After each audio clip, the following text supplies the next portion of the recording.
Les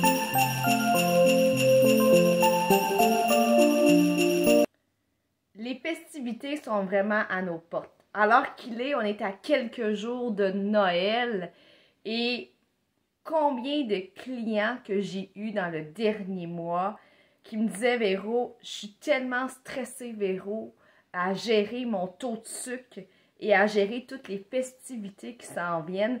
C'est quoi tes trucs, tes astuces? » Donc, aujourd'hui, j'avais le goût de te parler de ce sujet-là, mais quelques astuces, 4-5 astuces, pour t'aider à vivre en paix, en bienveillance et en harmonie avec le temps des fêtes et le fait que oui, malheureusement, tu vis avec un stade de prédiabète et de diabète de type 2.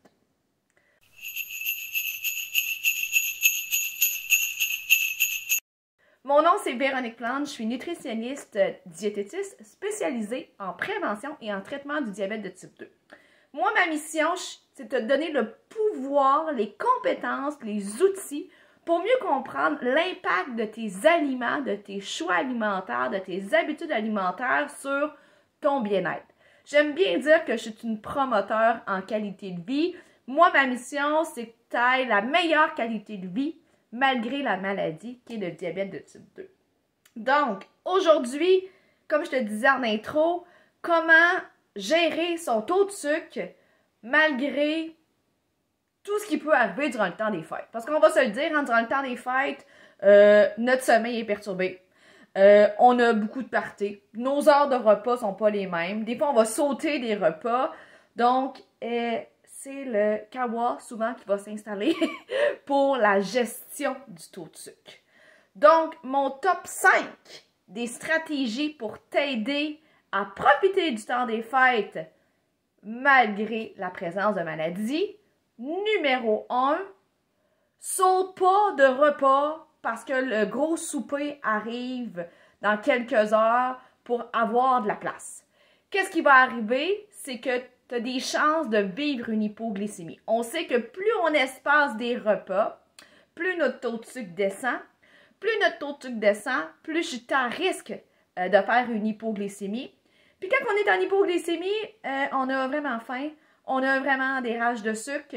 Donc oui, j'ai peut-être pas dîné en prévision du gros buffet de Noël le 24 au soir, mais finalement, je vais me taper 2 barres de chocolat, je vais être en hyperglycémie, donc ça va faire un gros boom dans ma glycémie, je vais retourner en hypo, donc saute pas de repas, ok? Essaye idéalement de manger aux 3 à 5 heures, comme je te l'ai déjà présenté dans une de mes vidéos, puis arrivé au souper, ben, tu vas être possiblement moins affamé. Tu vas manger comme tout le monde, mais au moins, tu auras mieux géré ta glycémie au courant de la journée. Puis tu vas arriver en meilleure forme aussi, on va se le dire, au fameux party de Noël.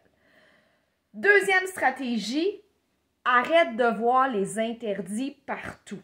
Combien de clients me disent « Oh my God, Véro, qu'est-ce que je vais manger? Il y a du sucre à la crème, il va y avoir des gâteaux, il va y avoir telle affaire, des saucisses à rouler dans le bacon, etc. » Puis je leur dis focusez pas sur ce repas-là de Noël qui est clairement déséquilibré, mais qui fait partie en même temps des rituels.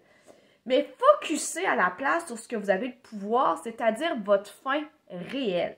Donc, je dis aux gens, le but, c'est de peut-être prendre ce qui nous tente vraiment dans le fameux buffet ou le souper à laquelle on est invité, puis tenter de peut-être mieux respecter sa faim, puis de ne pas se sentir obligé de prendre une deuxième assiette ou une troisième assiette ou de prendre tout de suite le dessert après le repas.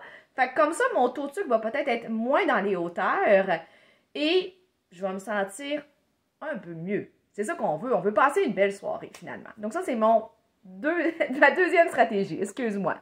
Ma dernière stratégie, dans le fond, c'est de continuer à s'hydrater.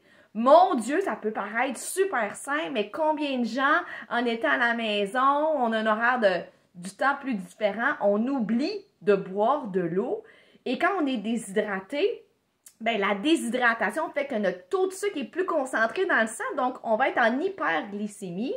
Puis quand on est en hyperglycémie, on est somnolent, on s'empoche, on est fatigué, on n'a pas le goût de s'activer.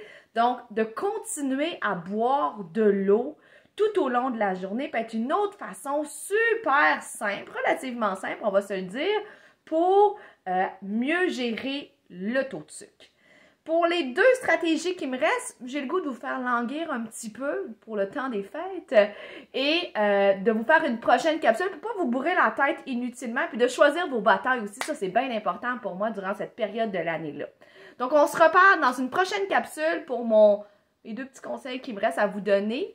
Et comme d'habitude, si vous aimez, ben aimez, cliquez sur abonner aussi, commentez, partagez et on se revoit mardi prochain pour la 2e partie de cette capsule-là hyper intéressante. Salut tout le monde!